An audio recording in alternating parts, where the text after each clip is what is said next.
On the podcast today, we are going to speak about the importance of spirituality in 2021.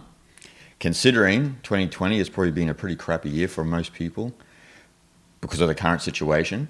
But what 2020 has revealed is that there are a lot of people who think that they are spiritual, but as soon as a little bit of pressure has been applied to their life, they get emotional, they lose their center of gravity, and this ultimately means, well, essentially, you don't have a good spiritual foundation. So that's what we're going to speak about today. Like they speak about in Buddhism about Bodhichitta, right? Bodhichitta is this unending striving for awakening and to have empathy and compassion for all beings, especially human beings. And in some sense, in 2020, a lot of people have failed that pretty basic test on the spiritual path, right? And just, it is interesting when you just apply a little bit of pressure to an individual or to a nation, and you see how the character of the person or of a nation, how they react, right? And so that's what we want to speak about today, because, 2020, it is what it is, right? And what we need to understand is that 2021 is likely not going to be much different than 2020. I'm assuming that there's going to be a lot of people stuck inside, travel's not going to be allowed, so forth and so on. I don't want that. I hope that that's not the case, because, we should all be out and we should all be traveling and so forth and so on. But if it looks like this year, then we need to have a real focus on spirituality in 2021 and start to understand it. You and I always talk about the importance of studying spirituality and all of that. And what we notice, especially on my platform, in comment section on YouTube and this and that, is that people, some people, I shouldn't say all people, there's like 99.999% of people on my platform, wonderful people, dedicated to the spiritual path.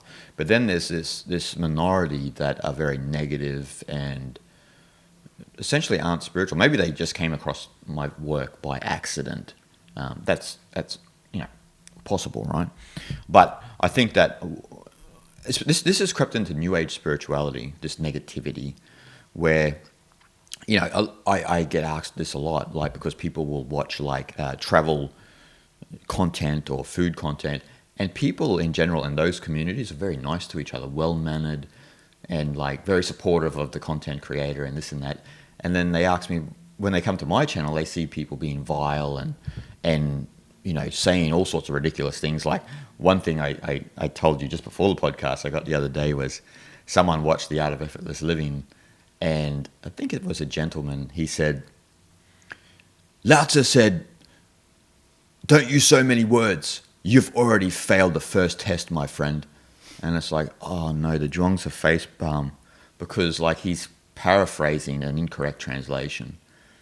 So it's I could engage with that individual, right? But because the starting place is already negative, it's not going to end up in a positive direction, because even if you do explain to them it comes from an incorrect translation of the Tao Te Ching and Lao Tzu's teachings, they won't accept that, because there's this emphasis to save face, and this is coming to the New Age, like the New Age spirituality, where there's tendency to save face always. And although that's what Lao Tzu said, it really depends on how you interpret that message. But that's not exactly what he said, though. You know what I mean? He's saying it in context to Confucianism. Because Confucianism is too many words, too many, you know what I mean? He's not saying don't speak. I mean, he wrote 81 chapters of the Tao Te Ching, Right. So you got to put that in context. He's critiquing Confucianism. And again, I could explain that, but it's not going to go in, right? So usually when a troll starts from a negative place, it can only go further south. And so in saying that, we ought to be careful about what we say too. Don't make comments like that if you don't really know. If you've just read a Stephen Mitchell interpretation of the Tao Te Ching, that's not a proper translation. And I know we all love the Stephen Mitchell interpretation, but it's not. I mean, ask Edward Slingerland how annoyed he would get if we mentioned the Stephen Mitchell interpretation. And so we have to be extremely careful about how we say, what we say, how we conduct ourselves. And this is why Buddhism always talk about right speech, right action, just being conscious of yourself. And I think that that's a prerequisite in spirituality, right? Just being conscious of your actions, your thoughts. Definitely. Like you mentioned earlier, like outside circumstance turns out to be something very pressuring moment in your daily life, and outside threatening comes into your life, then it's really a big test for your character. And that also tests how much firmly rooted to your spiritual practice as well. And since like what happened in 2020, as everyone knows already, that directly, indirectly, it somewhat interfered with our like a normal lifestyle, right?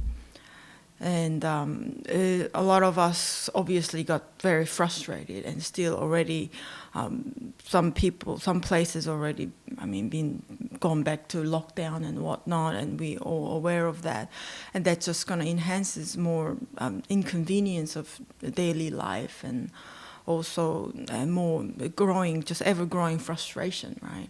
But again, in that negative circumstances that all around certain particular cities and countries and whatnot will definitely test the community or people or nation levels of character, which will display like eventually who will come out strongly in the other end, right? Exactly. And that's how I see the spiritual practice is so important in the individual's life, especially. And that'll test you how much firmly grounded into your spiritual path. And again, like that'll also test you how much you're sincerely practicing the spiritual practices or the spiritual disciplines. And again, it's not anything like a serious or like very philosophical or anything like that. It's all testing your resilience and perseverance, really, isn't it? Like it's as simple as that. It's simple to say it, but it's hard to practice it at times. But since this becoming kind of longer and longer than what we expected and what we actually wanted to be, how short we wanted to go for, but it's getting longer and longer, and so we all like, when is it gonna go back to normal, and when can we travel freely like it used to be before, and this and that. But again, it's all resilience and perseverance. And it's maybe a bit too simple and too generalized way to say it, but that's really all there is. And I think also how much you're resilient in the situation you are, and how much that actually you can make it even more firm in your spiritual ground as well. Exactly. Well, it's exposed a fundamental ignorance people have. And it's related to anicca, right? Anicca in Buddhism, impermanence. So people are operating from this sense of permanence, right? Like people forget their own mortality. They think that essentially everything is permanent, and people assume, for whatever reason, that this situation is permanent, and it's not.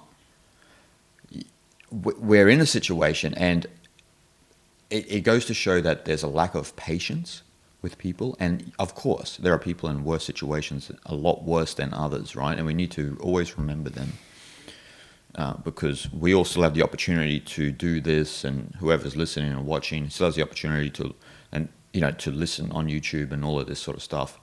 But there's a lot of people way worse off, and in countries that are a lot worse off than, let's say, developed nations. And so, but in general, it's usually the developed nations people who are the most reactive, they don't handle pressure well, and it's a big test of people's characters in those countries. And so, And I think that it comes back to, like I was saying with the Nietzsche, is that people are reacting towards us as if it's a permanent thing, like this is going to be around forever. And then people make up all sorts of dreamy concepts like, it's a ploy or it's a conspiracy. People run with their imagination, and it usually comes from countries that are individualistic, who have always had a society opposed, always had the structure of the society has been, individual freedom and so forth and so on, which is nothing that we could disagree with. That's all well and good. But, you get certain people in those societies who cook up concepts in their mind with their imagination and think that it's a ploy and so forth and so on, which does annoy scientists and this and that, and we don't want to talk about that. That's a whole other side note. But this idea of impermanence, that this is going to be like the situation forever. And so it exposes our lack of patience. We're impatient. It exposes just our lack of critical thinking skills. And so if we look at, for example, if we just look at Buddhism and also Taoism, Buddhism talks about a Nietzsche, Taoism talks about how the law of change, right? If you especially if you read the older I Ching, the I Ching, the knowledge of the I Ching even goes longer than the Tao Te Ching. And so when you look at the I Ching, there's this law of change and understanding the motion of change within the universe, right? Like we concentrate on the small picture, the changing world for a human. But there's changes happening at a macrocosmic level that are far beyond our comprehension, because our minds cannot conceive of that. And so we got to really ground ourselves a little bit in this, especially in 2021, because we don't want to lose our center of focus. Once we ground ourselves and we understand that we're no more special than an ant, and that we are fundamentally impermanent as a mind and a body, then you can start to really ground yourself and move in a positive direction, help other people too, like that's what Bodhichitta is, right? Bodhichitta is that realization. Once you do awaken and you have this sense of empathy and compassion and forgiveness for other people, right?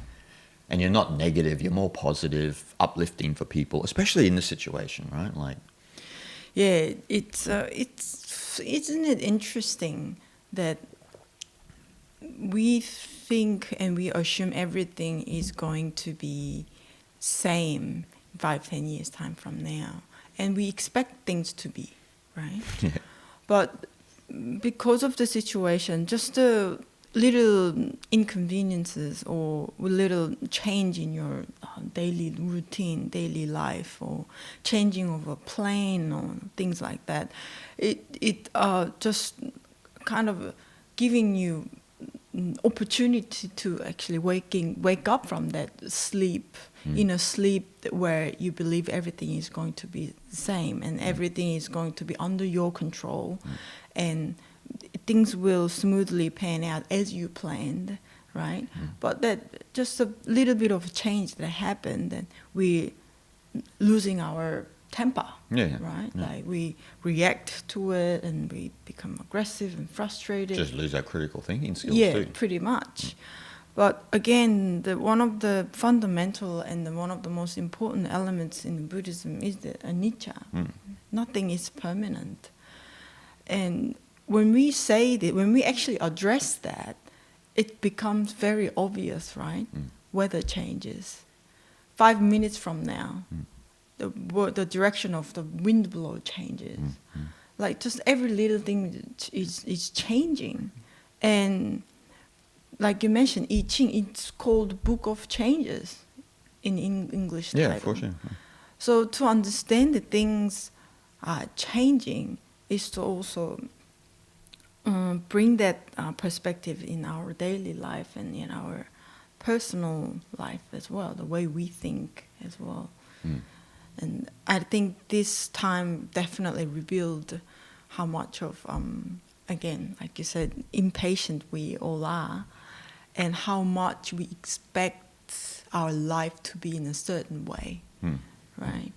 And yeah, because it gives you a certain sense of security and knowing that what's going to happen, that certainty that somewhat you have is, but it's also, all these things are up for sale, really, in the end. It's like what Eric Weinstein said, that we've been on like the big nap since World War II. We've been sleeping. We've been in the big nap. We got cushy. We assume that things don't change in life. We think that things just stay the same. And that's just not possible, because life is always changing. It's like when you see a couple one day and they're happy as Larry, and then you don't see them for 5 years and they're divorced. And you're like, geez, what happened? The answer is life. Life happened. It's just what happens. It's not that it's right or wrong. It's just the law of change. It's just what happens. And you and I put a podcast out mid-year, if you remember, about the Taoist view of the pandemic. And most people were positive about that, because we were speaking about Taoism's perspective, how you got to look at the pandemic in a sense of like the weather, right? Like the weather changes. And this is a season. The pandemic is a season. But if you're thinking about it in irrational terms, then you get impatient. You think that it's about establishing obedience in society and all of these false notions that people have. Even though some governments might be using to their advantage, but in the end of the day, the population will always win out. And so you got to look at it like a season, right? And there was a lot of people who got angry about that podcast, and again trolling and speaking to, we are essentially strangers to them, and speaking to us with no manners at all. And so that's instantly, you're not even on, haven't even started, not forget about a spiritual path, you haven't even started like just a human path. So so if you don't have just decent manners and common courtesy for other people. And so that there is that, where you have this, you got to look at it in that way, like a season. You got to get out of these notions that it's the end of the world. Like people watch too many Hollywood movies, right? Hollywood movies evoke this mentality of that everything's the end of days are here, and it's like, come on, like our evolution in this very small fragment of time within the unfoldment of the universe is nothing, and you're getting too far ahead of yourself if you think the human race is going away anytime soon. We can have that conversation a few, millions of years down the track if you want, but not right now, right? So unless, something else happens, like an asteroid or something, but that's a whole other side note. But again, like the point of all of it is that as human beings, and as the virtues we have as a human being, one of them is patience, as we've been constantly talking about. And being patient is a good sign of strength, inner strength of an individual. And you have to have the patience of for example, the Tibetan people doing the Kora around Mount Kailash, the prostrators.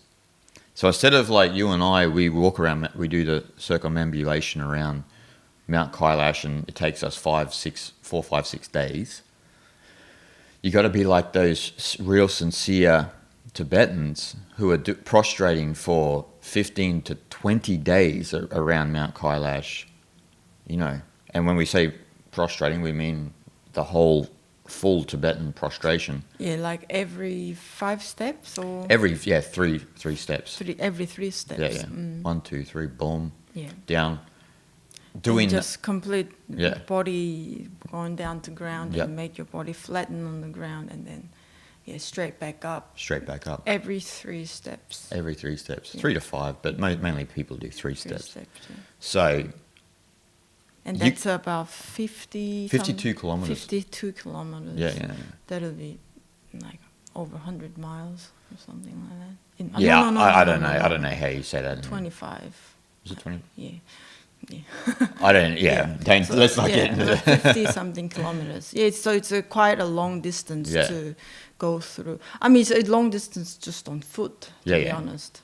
Well, it's such at a high altitude, right? Like you and I have been at high altitudes, but the thing with Mount Kailash being the abode of Shiva or Milarepa is you're at like 4, 6 above. for most of the time. Yeah. So 4,600 kilometers. Again, don't ask me in feet. This is not a math lesson. 4,600 meters high. Yeah.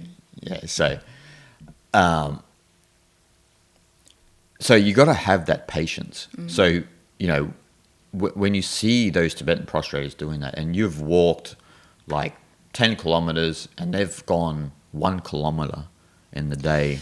It's such a challenging environment. As you mentioned, the altitude of the place. It's over, like, on average, I think it would be 4,500 meters high, I think.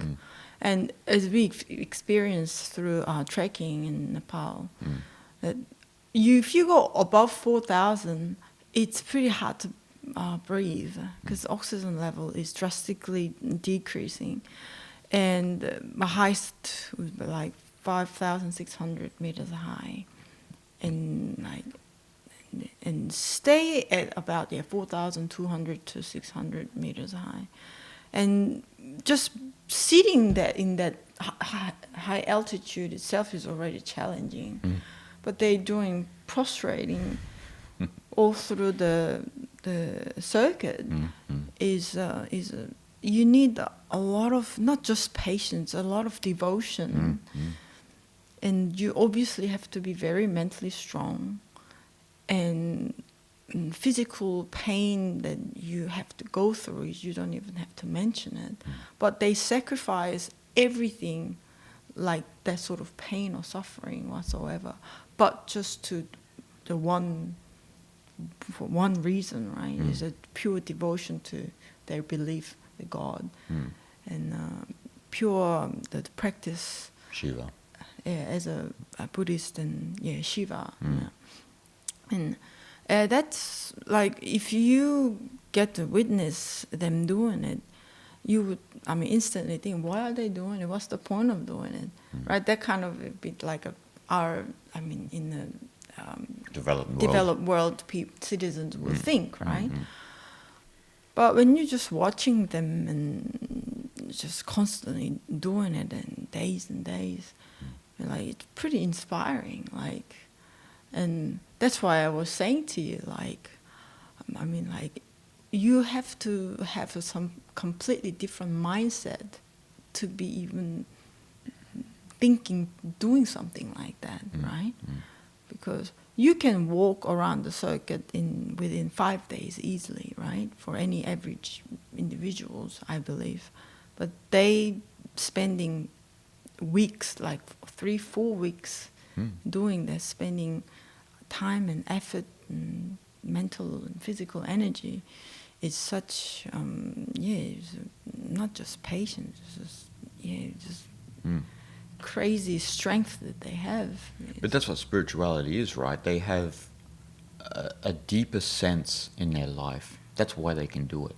And that's what actually the developed world are missing. Like, if you and I could show Westerners or, Far East Asian people, the footage of grandparents doing the kora, doing the prostration, like, it's beyond words, like they're grandparents and they're doing it, but their conviction is so strong, and we don't live with a lot of conviction in our lives these days. And in some sense, we don't have a sense of meaning in our life. Now, because people will argue, but there is no meaning to life. And that is true to a certain degree, because the meaning of life is the meaning you give it, right? So spirituality is the sense of that imaginative quality that we have that's given this life a sense of purpose for us. And that's what we see with those Tibetan people doing the kora like that, is they have that deeper sense within themselves. And you can learn, like you said, a lot of developed people will probably scoff at them doing it. Oh, why would you do that? You can just walk around and this and that. Because, obviously, as we said with the YouTube comments and that all before, people are in this constant game of spiritual one-upsmanship and condemning and belittling other people.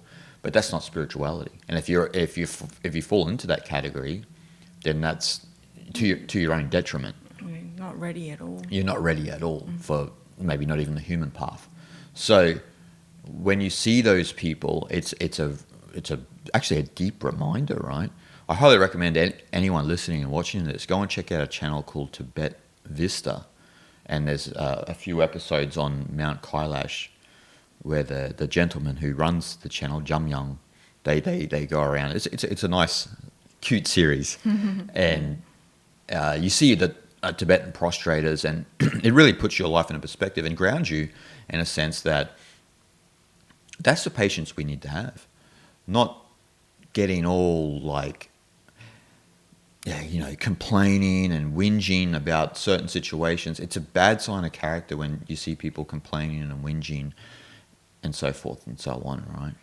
So to go back to how we should adapt to changes, right? So understanding the impermanence of life and things in general.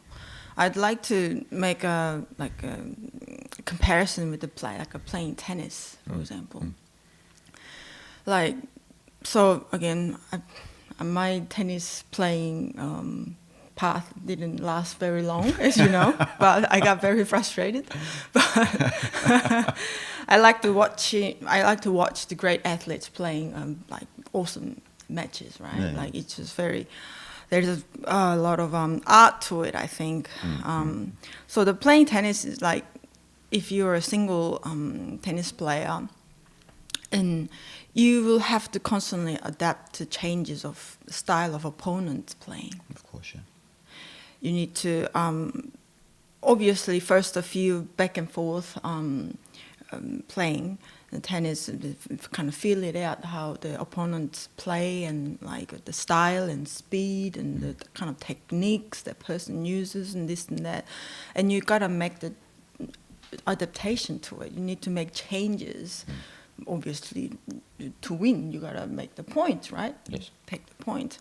So to be able to make the adaptation to the changes is to have a good skills, right?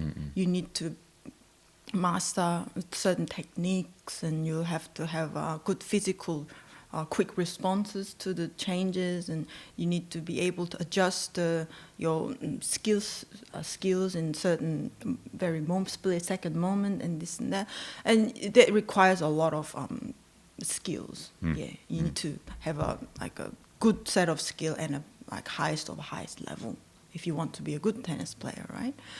And the last thing I want to say is that you need to have a good strength, physical strength, of course, but more so the mental strength. I mean, like, how many times we get like impressed by a great match between 2 or 4 great athletes that go for like 4 or 5 hours all night, right?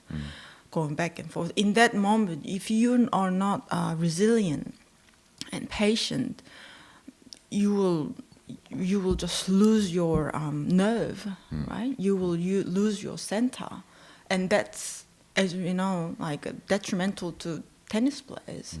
We haven't seen great number one emotional tennis players, right? No, of course not. No. There are plenty of great players out there, but the best of the best aren't emotional. They keep their composure, and they obviously the moment comes, but they know how to control it. Yeah. So there is a stronger mental strength and mental anchor within themselves, as well as a physical strength, right? So I think that's how we should approach our life circumstances as well. Like, there's a constant changes happening, knowingly, unknowingly, always. And once it kind of interfere with your life, and that's something that happening outside, like somewhat become a disturbance to your life, then you need to be able to make changes, right? And how do you make changes? You need to have a certain skills, which can be attained from lots of us spiritual disciplines, right? Here, skills as in more so like a mindful skills, and also the psychological skills, which you will get from your own spiritual practices, meditation, And also study as well, right? Study, yes, reading great text or lots of books that can teach you those skills. And what you need to be patient with it. You need to be resilient with the knowledge or skill that you have attained to be able to use as tools wisely, right? Yeah. So, all those elements are so important to go through this kind of time that we're going through. Well, it's a good point, because Taoism, as we talked about with the law of changes, the other part of that is what you're saying, is the ability to adapt to what is happening, right?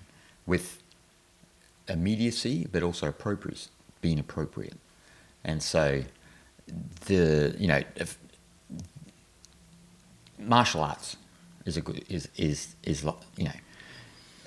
the same as tennis, right? In martial arts, they teach you how to absorb a blow, but without copying the brunt of it, so without feeling the full force. And I talk about your brother and Aikido. Yeah, when he practiced Aikido, Hapkido. Aikido, yeah. And he was taught first how to fall, and he was frustrated with at your mum and dad and stuff like that. But that's giving you the skill in how to absorb a difficult situation. These are life skills, right? Like you said with tennis, like the most resilient and the ones who are not reactive or emotional are usually the ones you can trust in difficult situations. And look, some of those tennis players, if we look at like Novak Djokovic, Roger Federer, Rafael Nadal, three of the best, they've had their moments, right? And usually when they have their moments, when they do get emotional and frustrated, they lose a game. But you rarely see it with those three gentlemen, right? So, because they're just at the top. You just an unbreakable force, And so in martial arts, it's the same. You're trying to inculcate those skills where when the wind blows strong, you can move with it, but you come back. You're flexible. You're flexible. And often the greatest martial artists are the ones who are flexible. They can move with whatever's happening, right? Because it's chaos. Life is chaos, but there's a sense of order in life. And it's an ability to harmonize with that order through this kind of, this chaotic matrix we find ourselves in, right? And that's why in martial arts you're teaching those things. And in Zen as well, right? In Zen you have koan training and it's to teach the Zen disciple to act immediately, but also being appropriate to each and every situation. Now that is about an ability to read the terrain. You can read the environment. Yeah. Like what you said with tennis. You got one guy, you got Kyrgios one game, and he's a power server and this and that. You've got to be able to adapt to that situation, right? And then you've got Novak Djokovic, and he's like completely a whole other kettle of fish. And you have to adapt also. And it's the ones who can mold and adapt and be flexible with the terrain are the ones who sort of lead the path and are the ones who actually fall into a deeper understanding of the world and in some sense can become spiritual leaders and so forth and so on. And so, but that's not an easy skill to attain, right? But in Zen, they're trying to really get you into that point of immediacy and being appropriate. So not just immediacy, they don't want you just to be spontaneous because there's such a thing as intuitive errors, right? And a lot of people in New Age spirituality have this illusion that intuition is like this message from the universe and it's always right. And it's like, no, that's mixed up with your ego. And again, you're self-centered. There is such a thing as intuitive error, and that's been proven 100%. And I've had interviews with people who think that they're,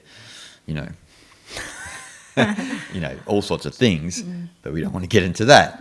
But, we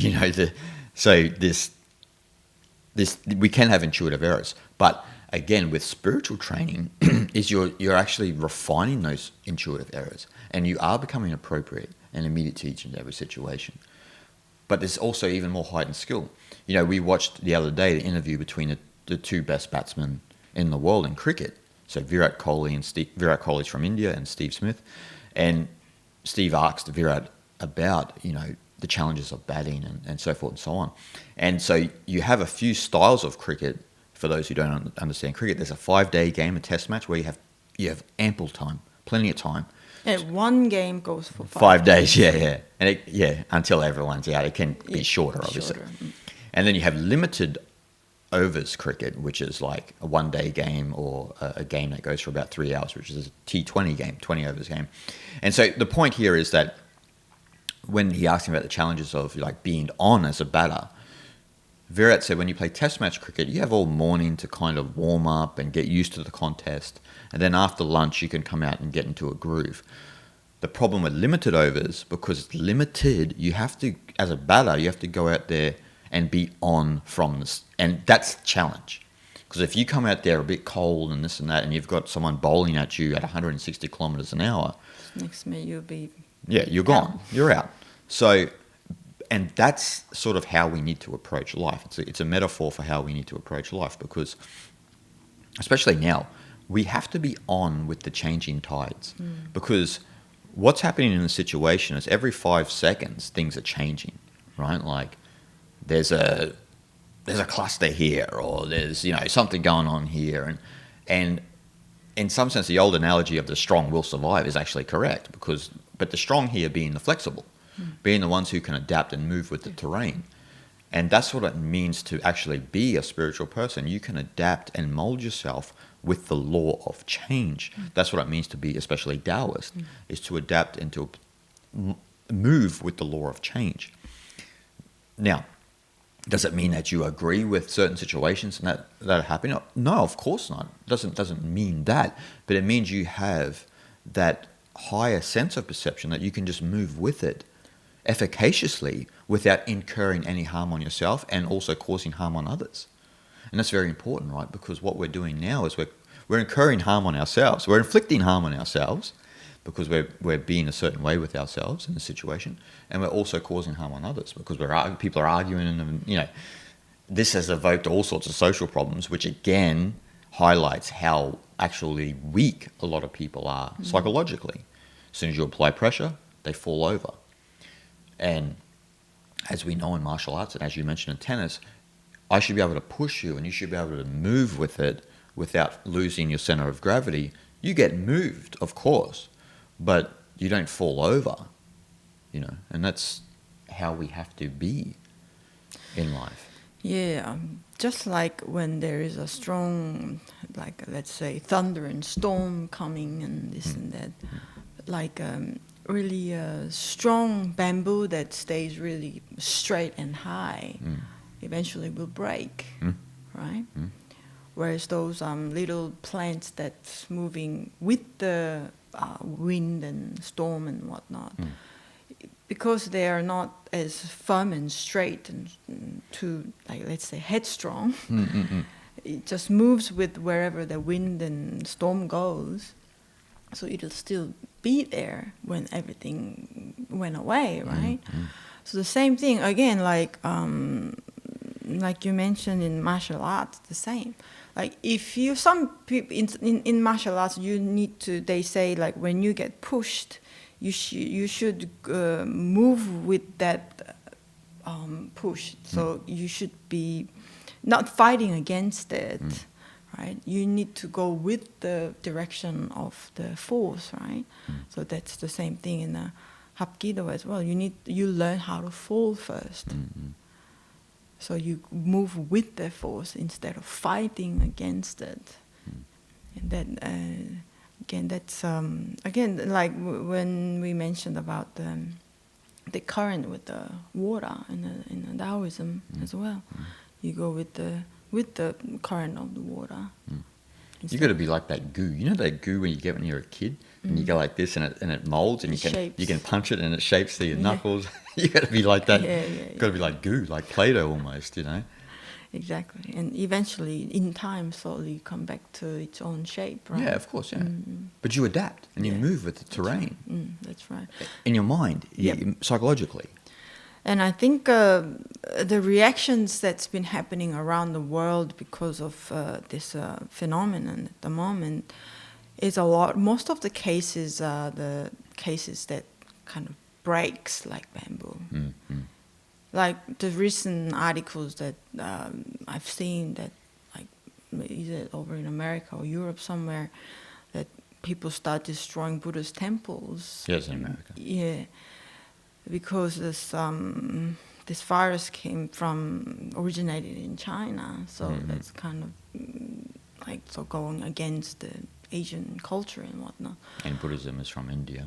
So anyway, it's a larger conversation, right? Yeah. I mean, that just goes to show ignorance. Yeah, it's just like, I mean, that's just definitely bamboo just breaking, snap in half, not reacting to the situation appropriately at all, because that's just going to cause more harm than good. And there's no connection. There is no such connection, and I don't see the outcome of that is only conflict and violence. Yeah. Well, there was something about also, one of the reasons was there was a Vietnamese lady who became someone, a mayor or something like that, and so they started attacking the Buddhist temples, and it's like they assume Vietnam and China are the same thing. Okay. So, yeah, exactly. So, yeah. So that sort of ignorance, unfortunately exists a lot in America, because again, they've made a country where America is the world. But there is all of this other, and that's a whole other conversation. But what's important is what you were talking about with the straight bamboo. And if we look at the Zhuangzi text, right, with the useless tree analogy, the one of the most beautiful passages of all world literature, the useless tree, where you have the straight, narrow, not narrow, the straight trees that are high and tall, nice, thick timber. They're the first ones cut down. So in life, they're the first ones cut down because they're useful. And in the story, they talk about the useless tree because its branches are all contorted and twisty and all over the joint. Not one branch is straight. Not one branch is straight. And someone said I forget who the two characters were in this passage, but he said, "What's the use of this tree? Like, look at it, it's useless." But then he explained, "Look where we all are. We're getting shelter when it's raining, when it's really sunny. We take shelter under this tree. The horses get a good rest." And it even though it's useless, it's essentially what takes care of the world. So the useful is in the actual useless. Yes, and what I thought was also important that the useless tree itself, being what it naturally is, doesn't lose its natural essence. No. Because it doesn't get chopped down. Doesn't get chopped down. But only that tree does what tree can offer to community, and it maintained and remained the beauty of that tree has, and the presence of tree benefits all the community, people and animals and whatnot. That's what they say in the story, that the straight high trees, they get knocked over in their prime. Yeah, that it would be really the first one to get chopped down. Yeah, right. But the useless tree has been left alone to grow as it will, and that's an analogy for the holy sage, right? The sage is the one who grows old, but provides shelter and wisdom for the world in the background. Not in the foreground, not trying to do it, but by not trying to do it. The essence of wu-wei, right? Of non-doing. In just non-doing, you're providing the spiritual oxygen for the world. And there's a lot of people doing that in the world. They just don't get recognition for it. Actually, in saying that, just remind me of that Bodhi tree in Mahabodhi temple. The tree that believed to be where Buddha was enlightened on meditating under. And as we know, like, let's say how useless that tree really is. Like, when you look at it, tree trunk is like just it's all over the shop. Yes, just like you can find at any angle in 360 degrees. And the west, east, south, north, it's going everywhere. And not one tree trunk is straight or like it's really literally useless. It can't stay up on its own, so that they put this pole under so that the tree, the branches can lean on and keep growing, right? But that's where everybody goes to sit under it.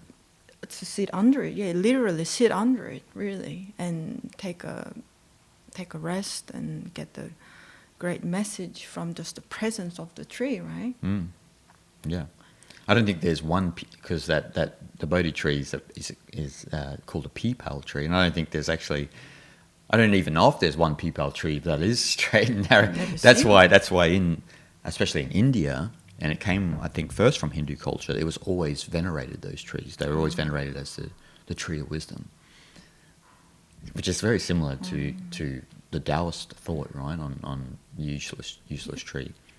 So, but yeah, that's an actual physical representation, right? The Bodhi tree. Yeah. And we've been there many times, and yes, one of the best experiences you can ever have, sitting under the tree. But that's, again, how we need to be. We need to be like a Bodhi tree. We need to have Bodhi, we need to have the awareness, but also be as useless as the Bodhi tree. Yes. So, which makes us useful. Instead of, and see, what is useless in air quotes these days, right? What is useless? Empathy, humility, compassion, forgiveness. The softer parts of life are deemed useless, because how can you use that in business? How can you use that to be successful? But you won't be successful in life. You might be successful at your day job because you're cutthroat, but no one's going to want to know you eventually, because you are cutthroat and you've just got a lot of money and you're sitting on your throne and it's a lonely place. And again, you following that path will only give you lack of your spiritual essence within yourself, I think, because you are constantly chasing something outwardly that constantly you get to spend so much energy to it, so that you finally kind of lose your own essence of your own being, right? Instead of preserving it. Preserving it is to give you that spiritual glow of yourself. Exactly, and that brings light to the world, right? Yeah. That brings all the light and that vibration to the world that we need. And so there has to be more of a focus on the intrinsic virtues as humans. Yes. And that's what, especially the Eastern traditions do. They focus on how important it is to lean into humility, compassion, empathy, forgiveness, tolerance, respect, honor. It's part and parcel of the tradition. And that's what it actually means to be spiritual. So if you're conducting yourself, and especially in this situation right now, without any of those, then you're not conducting yourself as a spiritual person. You're conducting yourself as someone who's not conscious of themselves. You don't know that you harness a body or mind. Your mind is projected into the world, and you're causing all sorts of harm upon other people. It doesn't make sense. Look, I don't understand. I've never understood this mentality where you don't agree with someone or agree with someone's opinion, and then you let them know about it online viciously. You know what I mean? You have to express it. You have to express it. As soon as you have to express it, you've already lost the game. If you don't agree, just move on. Because it's new, this phenomenon, right, where you can just leave something haphazardly for someone and just walk away. You wouldn't do that in real life, because there may be physical repercussions if you do that in real life. But online, you can, and it's almost a sense of cowardice. Now, we don't want to live with any cowardice, right? We don't want to be a coward. And to act like that online is actually you're being a coward. So you need to be careful of that. If you don't agree with someone or their opinion, just jog on, move on. It's that easy. Exactly. It's that easy. And also, we need to stop speaking to strangers like that. We are all essentially strangers online. Show each other common courtesy. If you want peace on earth, you need to be peaceful. That's the essence of spirituality, right? People say they want peace on earth, but then they are opinionated, super emotional. They're not peaceful. So you have to be peaceful if you want to have peace on earth. You have to be, like what Gandhi said, the change that you want to see in the world. It's so simple, but that knowledge is not really out there in the mainstream. because people don't usually turn their attention back on themselves. Of course I want peace on earth. And then as soon as you pull that person up in their life, but you're behaving like this, you're behaving like this, you said this, so you obviously don't. What you want is you want the world to be your image. That's what you really want. And that would be a boring world, right? If there was no diversity and this and that. You're trying to make the world in your own image. Yeah. And so that's a massive problem. Because as soon as you're trying to make the world in your own image, you already have an agenda and you want people to be like you. I don't want to live in that sort of world. You know what I mean? I want to live in a diverse world that we should live in, you know, like, Definitely. you know, different, you know, beliefs and different things going on. It gives a certain flavor. You know, variety is the spice of life, right? Oh, 100%. 100%. I watched this documentary the other day about happiness. It's made by this Korean broadcasting place, and they show number of individuals as an example how their life is like and what happiness means to them and this and that. And this one gentleman is a lawyer who, so to say, made it in social status and whatnot. He achieved that goal through the hectic competition and whatnot, and became an attorney, and now he's a lawyer.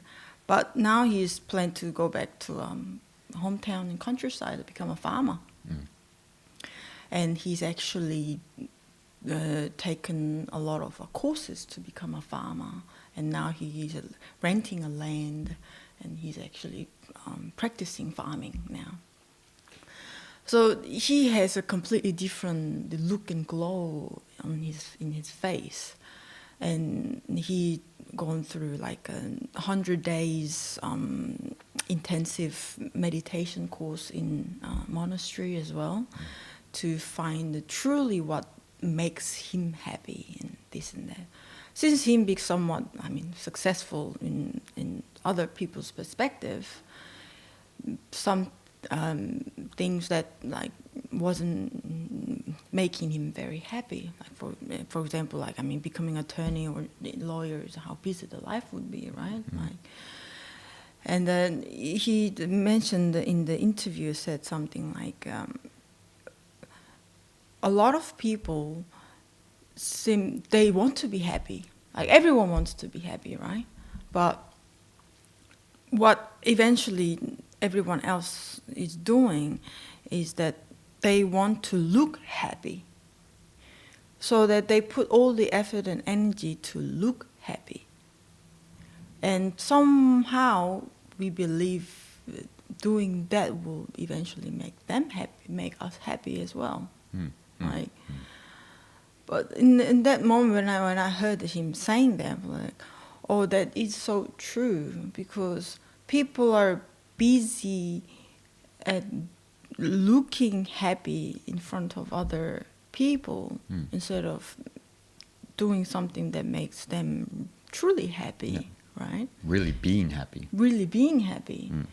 And that's to show a lot of the insecurity in people's psychology. And again, that like putting a lot of emphasis on superficiality in the society.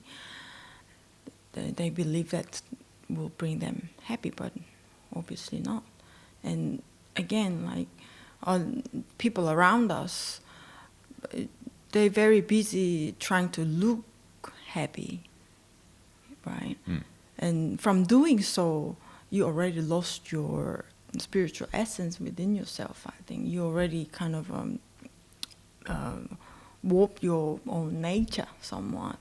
Then you blind to your true self and true inner happiness, and what's going to bring that happiness is a whole different story. Right? Exactly. I remember Mooji said once, it was probably 11 years ago, that he was once in Tiruvannamalai and there was a sadhu on the side of the road, like leaning and like kind of like had a frown, but just looking at, I don't know, a tree or something like that was just there.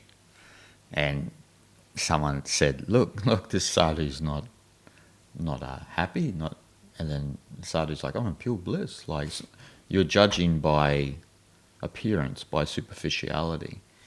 And it's so ingrained in our society because we judge everything materially, right? Even unfortunately, spirituality has fallen into this category where we judge everything superficially. And again, judging things superficially on a spiritual level is like what we were talking about before. When you're playing spiritual one-upsmanship on the comment section and so forth and so on, that's at a material and superficial level. You're not feeling the message. You're not really like watching your mind and just sensing whatever content you're consuming, not sensing what it's about. You're projecting your own opinion, and this is superficiality, right? The opinion on that layer. But you need to be like that sadhu, pure bliss. Even if you've got a frown on the face, it's like, I'm all good. It's just a frown.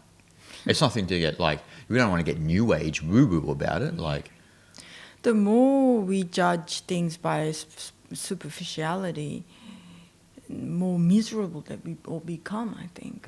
And those people who are striving to look happy, they themselves inside, deep down, I think, is very miserable. Yeah. Right. And somewhat that reaction is to mask that miserable state of mind. Yeah. Well, that's why this time now is an opportunity for enhancing your spiritual practice and your spirituality, so to speak, during this time. Getting out of that habit, out of like creating this illusion of how you appear to others, and getting out of this bad habit, right? Like, because it doesn't mean anything how you appear to others. How are you really on the inside? You put in a lot of effort to look spiritual, and you've got the right tattoos and the right earrings, and so to speak, but you're not. That's in some sense, that outer superficial stuff can also be covering over something, a deeper psychological problem. You haven't really harnessed what it really means to understand Lao Tzu's point of the contentment of contentment, that place you get to where you're not dependent on anything out in the outside world. You've found it, you know it, and you're just moving with life with no blockages, and you're not living out of your ego a lot, Yeah. And so that's very important in this time. That's why we need to focus on our own spiritual path in 2021, right? Yeah, I mean, this year for me personally, we started this podcast and made a weekly routine of it. And again, it helped me a lot to, testing my strength in spiritual path, and obviously test me to adapt to the situation. And again, it's been a weekly reminder,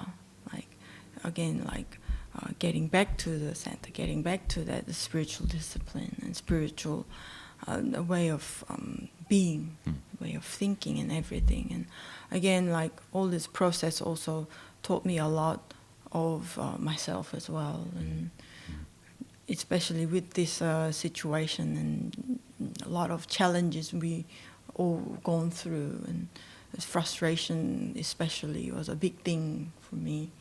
And there's obviously still more to come, so that more work to be done. But it was actually, again, obviously it's not an ideal situation, but actually it's definitely an interesting year, interesting experience, so that I've learned a lot of things that I wouldn't have been able to learn if this didn't happen. And I never knew myself that much of an anxious person. Now I know, obviously you're much more aware of where I am than myself, but like, yeah, all these things, just a little things, but how to take it easy on things, and like, not to rush. And grow up in Korea and whatnot, have that like temperament, and also bad habit of always rushing things. Gotta achieve ASAP, gotta be done ASAP, all these little things. But now is, and I wasn't aware of that outside of myself, but now I am, and which is really, really good. And I think that itself is quite an achievement for myself, because that it makes me relieve a lot of pressure off from not being anxious, and just take your time and like take things on your speed kind of thing. Like that's what the sort of things. I like to challenge things, and I like to achieve things, but it needs a lot of time and energy and effort. And I think this year's experience definitely taught me a lot of that, and hopefully given me more strength to go through upcoming, situations, and hopefully go through it more skillfully. I think, yeah, that's a good point. I think that we all should have learned how to play the long game this year, right? 100%. Instead of trying to get things like now or do something now, we have to wait a little, Not forever. People think it's forever. We just have to wait a little, And so we should get good at navigating the long game, at moving in accordance to the long game. Probably everyone's not going to do that, but that should be a lesson that we should all be learning. And yeah, we've all learned many lessons in 2020, So like you said, we started this podcast, and that was really positive for you and I personally, and hopefully for everyone listening and watching.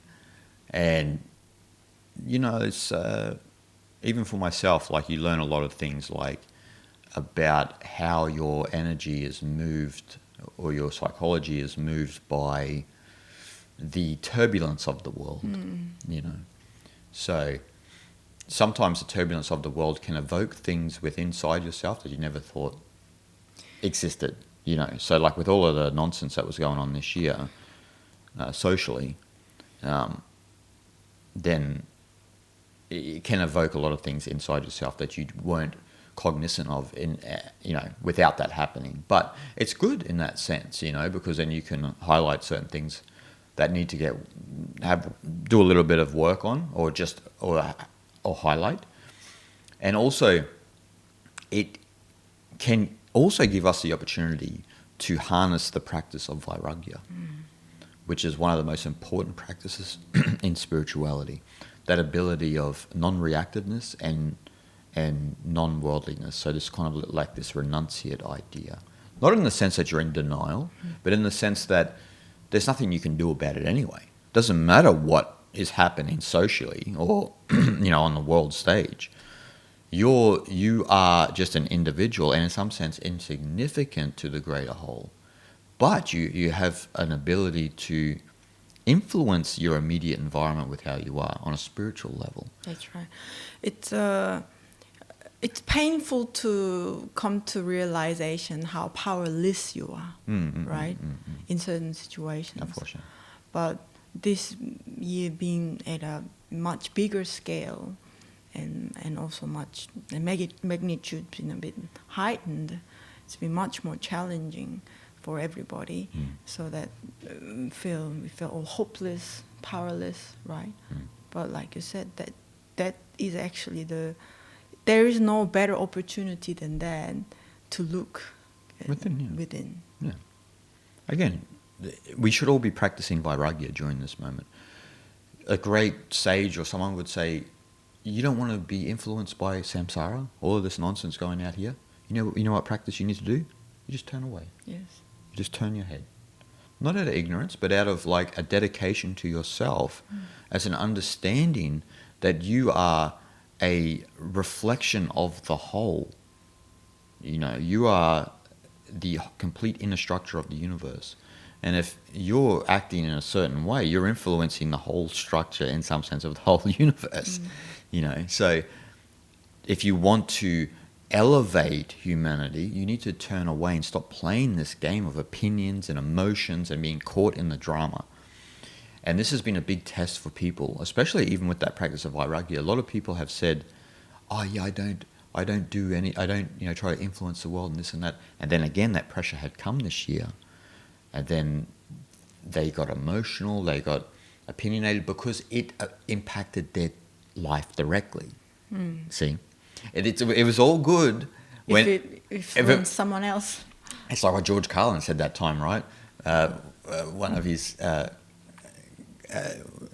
comedy skits he did in New York when he was alive, and he said, "Who gives an F about Pakistan?" Like talking about the way Americans are, right? And that's usually still, unfortunately, a lot of people's mentality in just in life in general, and also in spirituality. But it doesn't mean you have to care about everything. I'm not saying that, but it's often surprising when it comes knocking on your door, how you deal with it, right? Yeah. And this situation this year came knocking on everyone's door. Yeah. Even the most remote places, maybe not North Sentinel Island. They've escaped this one. But everywhere else in the world have, been affected by it. And it's been surprising that people's practices of vairagya has not been on point, because they were good when nothing came knocking, but when it came knocking, they lost their center of balance. Yes.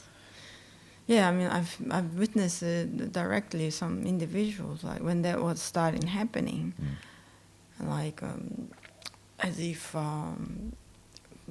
Australia is some like higher above, and how safe we are, and how I don't know, how clean and sanitized the environment is, this and that, and somewhat too much of a like kind of pride that was really coming out. But then once it hit over here, like really got no one was saying that anymore, were they? Like scared. They were just crapping in their pants, basically. They were like super scared. They must have been. The toilet paper was all gone.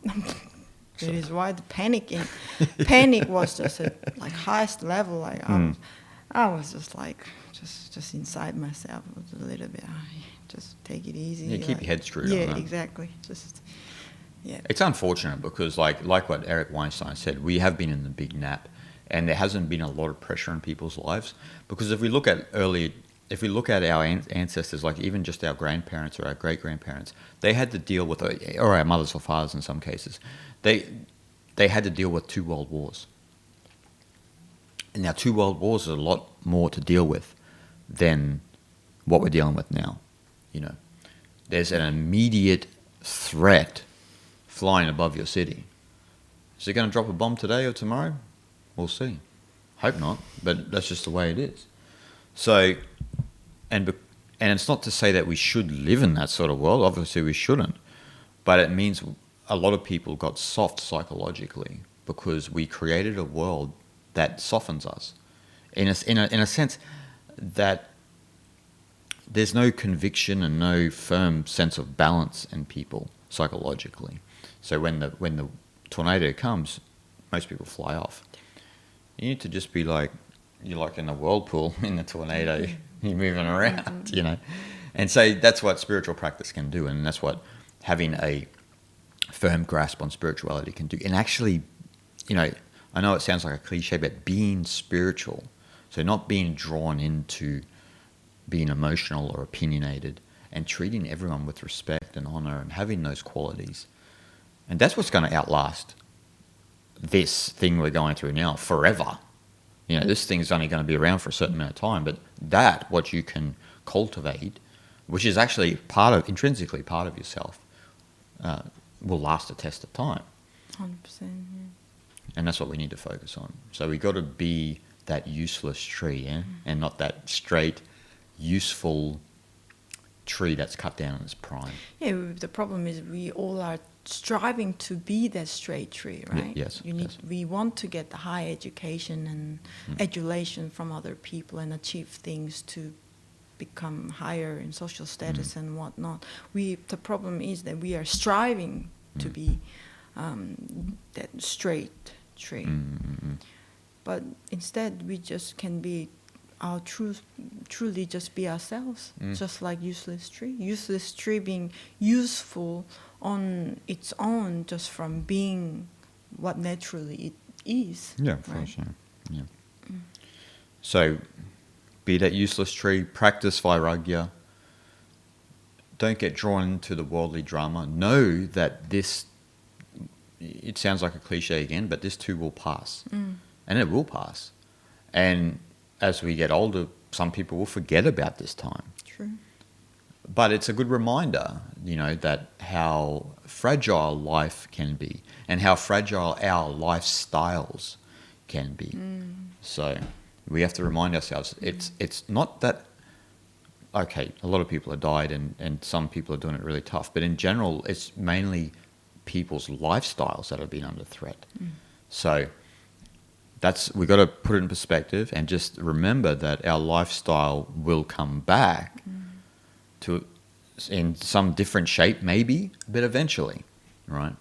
And so it's important to practice vairagya, practice viveka too, discernment, so having a sharp discernment about what's going on and also within your mind, having a sharp discernment about being conscious of your emotions.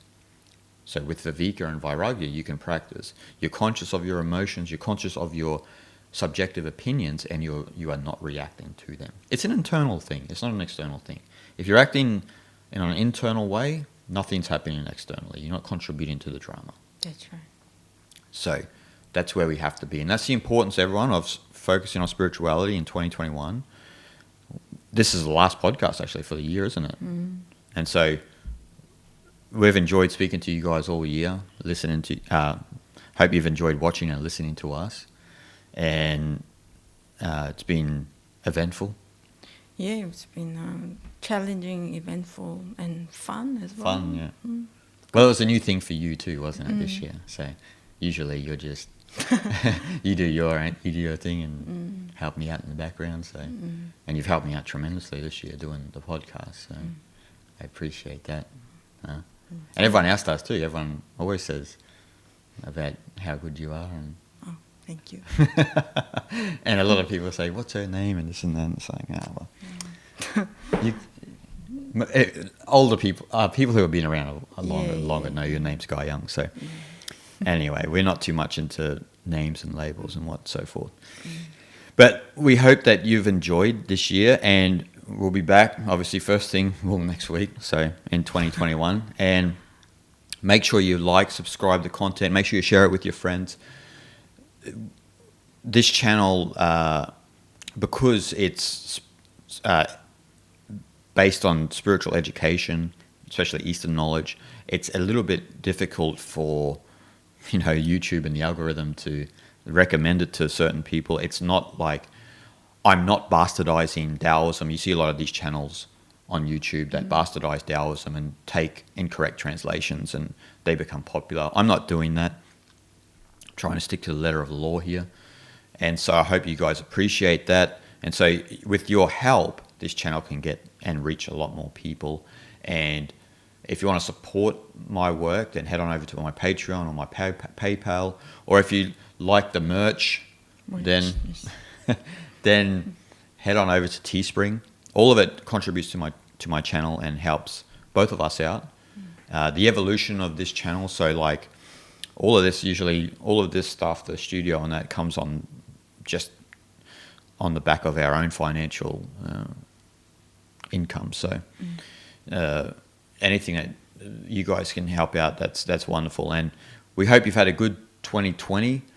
I'm sure that you've all learned a lot of lessons, and it's not as negative as what a lot of people make it out to be. It may have been positive for some people. I know it's been positive for Guy Young and I. Negative in some ways that we just couldn't travel, but we know that we will travel again one day. So we'll see you guys next year, and have a good day.